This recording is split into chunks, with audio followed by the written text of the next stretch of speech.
Bonjour, c'est Adeline Morel de la chaîne Adeline is Coding et bienvenue sur cette nouvelle vidéo où cette fois-ci je vais vous montrer comment j'ai codé une petite fonction pour que l'utilisateur puisse utiliser cette fois-ci une barre de recherche afin de filtrer les recettes qui vont l'intéresser sur le site.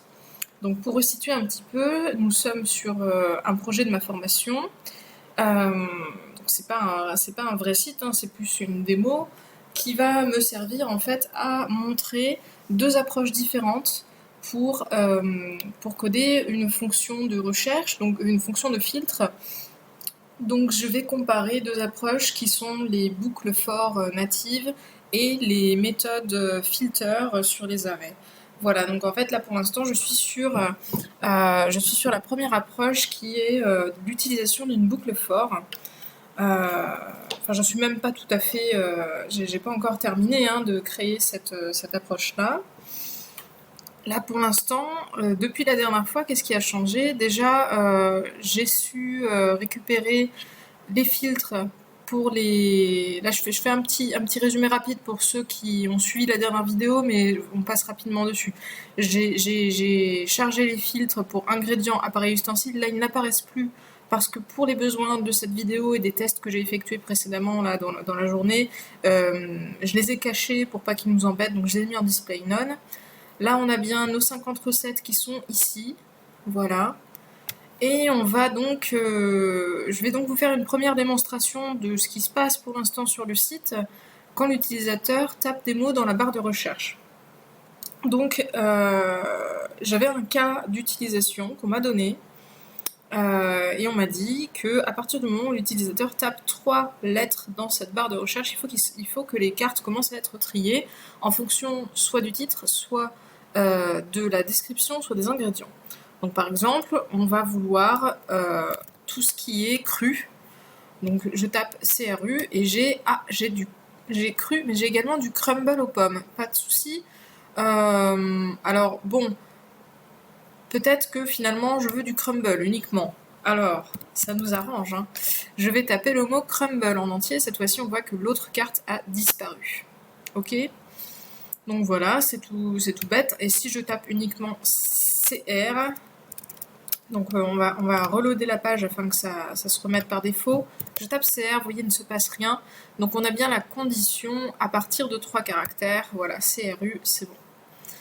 Ok, donc comment j'ai fait ça? On va aller dans le code et on va voir ça directement. Hop, ça c'est pour après. Je reviens pas sur le code qui se situe au-dessus. Par contre, hop, je vais cacher un petit peu ça pour qu'on voit mieux. Donc, je suis allée d'abord récupérer l'élément qui va m'intéresser, c'est la search bar. Alors, je suis désolée d'avance pour tous les qui font des ou je sais pas quoi comme son qui est assez désagréable. Voilà, j'ai voulu enregistrer, je fais une petite parenthèse très rapide, hein, j'ai voulu enregistrer une autre vidéo hier avec un enregistreur que j'ai en ma possession qui a effectivement un meilleur son. Il se trouve, je suis désolée, je fais vraiment beaucoup de ça dans cette vidéo, il se trouve que même s'il fait un meilleur, même s'il a une meilleure qualité sonore, le problème que j'ai eu, c'est que il y avait pas mal de petites coupures. Je ne sais pas encore identifier la cause de ce problème, donc bon, pour l'instant, vous vous contenterez du son de mes vidéos ainsi, on comprend très bien. Je sais que le son dans une vidéo c'est important, mais ça viendra après, hein. Là pour l'instant, je n'ai pas beaucoup d'abonnés, et peut-être que cette parenthèse est un peu longue, donc on va revenir à mon code. Donc const search bar. Qu'est-ce que c'est const search bar? C'est tout simplement, je vais récupérer hein, cet élément dans lequel on va venir taper des choses. Search bar, c'est ça, c'est cet input là. Avec l'ID search bar, donc on peut regarder si on fait si on fait inspecter. D'accord, voilà, c'est ça qu'on récupère, tout simplement. Donc ensuite, une fois qu'on a récupéré l'élément qui nous intéresse, on va pouvoir mettre des événements dessus. Donc si vous n'avez jamais utilisé d'événements, je vous conseille d'aller d'abord voir des vidéos qui expliquent un petit peu comment ça fonctionne, parce que là, on va se concentrer sur un événement en particulier qui est l'événement KeyUp. Donc key up, qu'est-ce que c'est? Key up, c'est tout simplement quand on va presser une touche, n'importe quelle touche du clavier. E, c'est l'événement, d'accord? On voit des fois, par exemple, dans certains event listeners, on va voir e.prevent default, vous voyez, il est là, prevent default. Ça veut dire, par exemple, ne faites pas le comportement par défaut de cet événement, l'événement key up. Mettons que quand on presse une touche, l'écran devient rouge, c'est faux, hein, mais mettons que ce soit le comportement par défaut, ça voudrait dire ne fais pas ce comportement-là, voilà. Donc ça c'est quelque chose qu'on voit souvent, mais pour l'instant j'en ai pas l'utilité. Alors je vais récupérer alors i.target.value. Qu'est-ce que c'est que i.target.value? Pour ça, on va faire un petit console i.console, non, console. Bah dis donc, .log de i. Comme ça, je vais vous montrer un peu tout ce qu'on peut récupérer avec ça. Si on va dans la console, là je clique et il ne se passe rien parce que l'événement n'est pas sur le clic, l'événement est sur taper une lettre. Donc je tape H par exemple. On voit que dans la console s'affiche Keyboard Event. Et si on déroule, regardez à tout ce à quoi on a accès qui va nous permettre de vraiment paramétrer ce qu'on veut avec cet événement. Nous, ce qui va nous intéresser, c'est Target. Target est là. Target, en fait, tout simplement, c'est l'élément qu'on a... C'est cet input-là, d'accord? Et ce qu'on veut récupérer, c'est value. Donc on fait target.value. Value, là, pour l'instant, c'est la lettre H. Si on rajoute un A, value, ce sera A. Voilà, bon. C'est tout simplement ça. Donc, i.target.value, on stocke ça dans une variable qui s'appelle searchedLetters. Encore une fois, j'insiste encore une fois sur l'importance de nommer vos variables correctement, c'est-à-dire avec des noms qui ont un sens et non pas A, B, C, D, X, Y, d'accord? Parce que ça va pas nous parler beaucoup. Là, on sait que ce sont les lettres qui ont été recherchées. Search avec ED pour dire c'est celles qui ont été recherchées.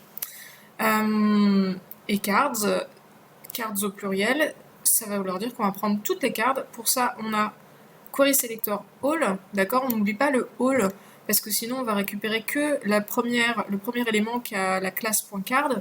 Donc si on va regarder déjà dans Elements, hop, je recharge la page, qu'est-ce qui est la classe .card, pour vous montrer un petit peu ce qu'on est en train de faire. Alors il faut que j'aille dans Main, hop.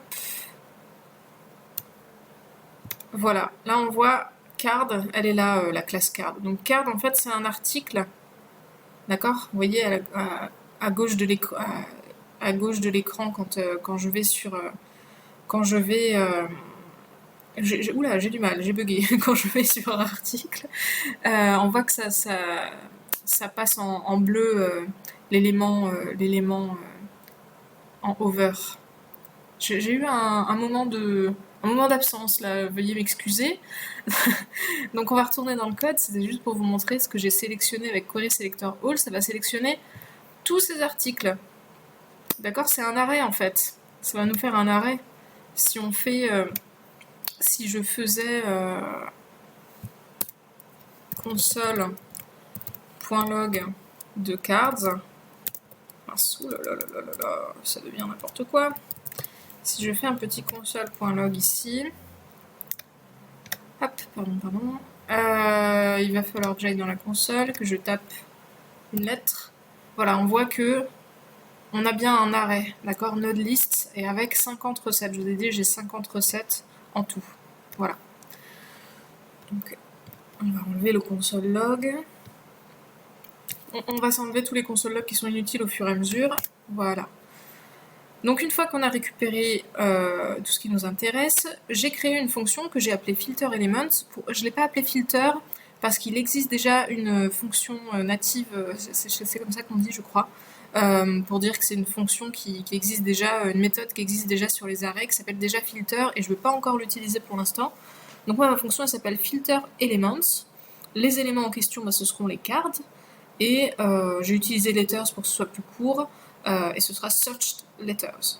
Donc peut-être que je changerai le nom de cette variable là si jamais cette fonction je la réutilise pour autre chose et que finalement c'est plus des lettres qu'on rentre, mais normalement pour tout le projet ce sera des lettres, donc c'est pour ça que j'ai mis letters. Alors là, la condition, ça va être letters.length, donc le nombre de lettres doit être strictement supérieur à 2. Cette condition, si on la traduit en français, ça va vouloir dire l'utilisateur doit saisir au minimum 3 lettres, d'accord, strictement supérieures à 2, c'est forcément 3 minimum, pour que ça déclenche l'événement, donc pour que ça déclenche la petite boucle qui est en dessous, d'accord. Donc on a une boucle for, hein, je vous ai dit, là pour l'instant je suis sur les boucles for. Let i égale 0, on part à l'index 0, i inférieur à elements.length, donc elements, on rappelle, ça va être les cartes, donc on va prendre les 50 cartes, une fois qu'on arrive à la fin des 50 cartes, on est arrivé à la fin de la length, donc c'est la fin de c'est la condition d'arrêt. I++, hein, je rappelle, c'est pour itérer sur cet arrêt-là. Donc si à ce moment, alors attendez, je vais essayer de formuler une phrase simple.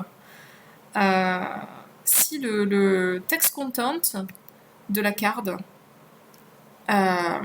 contient les lettres tapées, d'accord, c'est ça que veut dire toute cette ligne en fait, c'est une sorte de chaînage de plein de petites fonctions que je vais vous expliquer une par une, mais là je vous ai fait la phrase déjà de base de ce que signifie cette ligne-là, c'est voilà, si la carte contient les lettres, dans ce cas-là, faire display block. Si la carte ne contient pas, là on a else, donc else ça sous-entend l'inverse de cette condition-là, ou enfin même pas forcément l'inverse, mais dans toute autre situation autre que cette condition-là, dans ce cas-là, on va avoir un display none sur les cartes. Ça va pas poser de problème, ce display block et none, sur le display par défaut. Le display par défaut, ça va être block de toute façon. Si je recharge la page, on voit bien que là, on a un display block des 50 recettes. Elles sont toutes là. Et c'est à partir du moment où l'utilisateur tape dans la barre de recherche que il va y avoir ce petit jeu, ce petit toggle entre display none et display block qui va s'opérer. Donc maintenant, je vais revenir sur le chaînage qui est effectué ici. Donc ça, c'est l'index, c'est à l'index de la carte qui nous intéresse.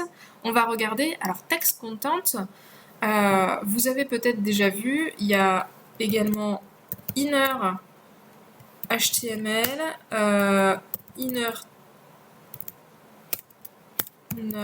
text, il y en a un autre peut-être, inner content, quelque chose comme ça, bon il y en a plusieurs. Nous on veut pas inner HTML parce que on veut pas que ça aille regarder, en fait, je vais vous montrer avec la console.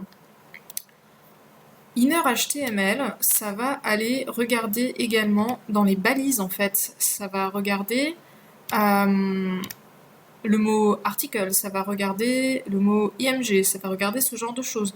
Nous, ce qui nous intéresse, c'est vraiment, vous voyez, si je vais là, voilà, c'est représenté en blanc. Moi, dans le navigateur, là, on voit que le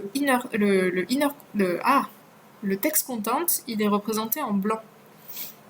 Inner HTML, c'est tout le texte qui est ici. Voilà. Donc pour faire le tri des cartes, mettons que on ait du clafoutis, par exemple, ce serait embêtant. Alors je sais pas, il me semble que inner HTML ça prend aussi classe dedans. Je dis peut-être une bêtise, mais bon, mettons en tout cas qu'on a du clafoutis, ça va nous ressortir toutes les cartes, puisque toutes les cartes contiennent le mot classe. Cla, c'est là. Je sais pas si vous avez bien compris, mais bon, voilà. Ça, c'était pourquoi j'ai choisi text content. Donc ça, c'est important à regarder. Essayez de bien regarder dans la documentation selon ce que vous voulez faire. S'il vaut mieux utiliser l'un ou les uns ou les autres de ces options-là.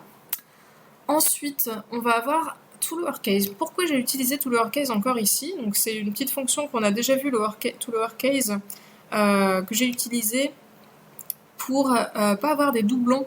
Vous savez, quand j'ai créé les sets pour les filtres, oui c'est ça, pour les filtres, j'avais des soucis, c'est que comme il y en avait certains en minuscules et certains qui commençaient par des majuscules, ça me considérait que c'était deux éléments différents. Alors que finalement, un ingrédient qui qui s'appelle patate avec un P majuscule, un ingrédient qui s'appelle patate avec un P minuscule, on est d'accord que c'est le même ingrédient. Donc j'avais besoin, moi, que ça me mette vraiment aucun doublon. Donc là, en fait, c'est un peu la même logique qu'on va avoir. C'est que on va vouloir que l'utilisateur puisse taper en minuscule, par exemple, là, bah tiens, on voit limonade de coco. Vous allez voir que, donc vous voyez bien qu'elle existe, hein, limonade de coco, elle est là, cette recette-là, donc elle existe dans mon arrêt. Si je tape, ah bah oui, mais forcément, parce que je vous ai laissé tout lowercase. Si j'enlève tout lowercase, hop, si j'enlève tout lowercase et que je tape LIM, ah, il se passe que je n'ai plus aucune carte. Pourtant, on a vu qu'elle y était limonade. Donc c'est que tout simplement, la condition là, c'est bête et méchant, hein, JavaScript, il va dire bon bah non, non, et ça n'inclut pas les lettres que l'utilisateur a tapées. Parce qu'en fait, les lettres, c'est un peu trompeur, ce que j'ai écrit, c'est pas des lettres, c'est des caractères.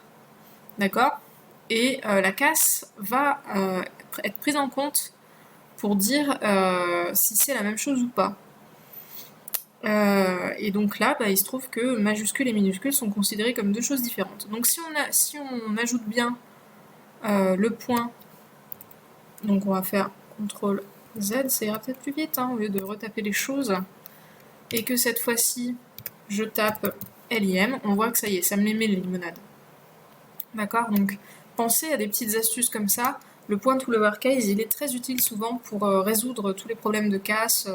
Et faut penser voilà, que les utilisateurs, ils n'ont pas envie de se dire bon bah peut-être que c'est parce que j'ai pas mis de majuscule, alors je vais essayer de mettre une majuscule. Ça souvent, moi ça c'est quelque chose qui m'agace quand je suis sur un site internet et que je dois, par exemple le nom de ma ville, il m'arrive souvent de ne pas trouver ma ville parce que je sais pas, le nom est un peu long et du coup et je sais pas pourquoi souvent il est entre tirets, il y a des petits tirets entre chaque mot. Donc il faut que j'ajoute manuellement les tirets sur certains sites pour que ça me le trouve. Donc j'avoue que bon, c'est pas très pratique. Donc pensez vraiment à ça pour les utilisateurs, c'est important hein, de pouvoir avoir une recherche vraiment fluide. Pour l'instant, elle l'est pas. Elle ne l'est pas parce que il y a encore sans doute plein de petites choses qui vont coincer. Je vais sans doute le voir. Par exemple, tout à l'heure, j'ai vu que quand je tape pomme de terre au singulier, je ne trouve rien. Alors que bien pourtant, j'en ai des recettes de pommes de terre. Mince. Si je mets pommes de terre avec un S à pomme, vous voyez, elles sont là. Donc ça, par exemple, c'est quelque chose pareil qui va être agaçant. Si un utilisateur recherche des pommes de terre dans les ingrédients et qu'il ne trouve pas, bon. Donc ça, ce sera quelque chose à résoudre après. Ensuite, includes. Ça, je vous ai ouvert la documentation pour aller regarder. C'est très simple, includes. Ça va aller renvoyer le premier indice. Non, pardon, je suis pas dans le bon. Parce que tout à l'heure, j'ai fait d'autres recherches. Includes, il est là. Ça va déterminer si un tableau contient une valeur et ça va renvoyer true si c'est le cas, false sinon. Donc c'est tout bête.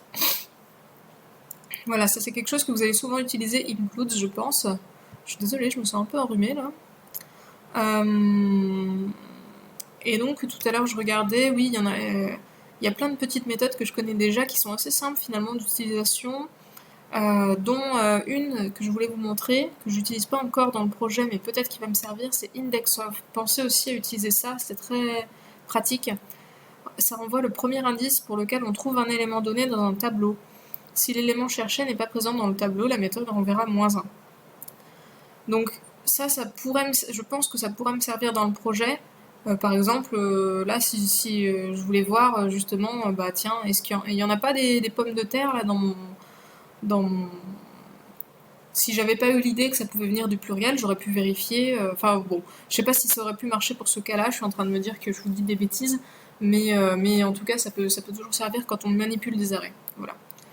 Donc vous avez vu sur les arrêts, il y en a beaucoup des méthodes. N'hésitez pas à aller lire la documentation. Voilà, qu'est-ce que je peux vous raconter de plus aujourd'hui? Je crois qu'on a fait le tour. Donc une prochaine fois, voilà, je vous ferai une vidéo pour vous montrer. Donc pas la prochaine fois, mais en tout cas pendant ce projet, il y aura une vidéo qui vous montrera les deux approches que j'utilise, donc que je vais utiliser, donc les boucles for ou la fonction filter. sur les arrêts pour essayer de comparer la vitesse d'exécution des deux façons de faire, des deux approches. Et notamment pour ça, je vais utiliser des outils qui me sont conseillés par la formation. Donc, il faudra que là, je me rappelle pas des noms des outils que je vais utiliser, mais dans la vidéo en question, je vous les donnerai et je vous ferai une démonstration. Comme ça, je serai prête pour ma soutenance et vous aurez appris de nouvelles choses. Donc, j'espère que cette vidéo déjà vous aura appris déjà pas mal de choses sur les filtres, sur les arrêts, etc. Puis surtout sur comment utiliser des événements sur une barre de recherche. Je vais vous dire à bientôt. Vous pouvez vous abonner si vous avez aimé cette vidéo. Vous pouvez mettre un j'aime également. Voilà, donc n'hésitez pas. Pour l'instant, on n'est pas très nombreux sur la chaîne, mais j'espère que petit à petit mes vidéos seront de plus en plus structurées et rythmées et que ça vous plaira et que vous voudrez me retrouver dans de prochaines vidéos. Je vous remercie d'être resté jusqu'à la fin. À très bientôt sur ma chaîne. Au revoir.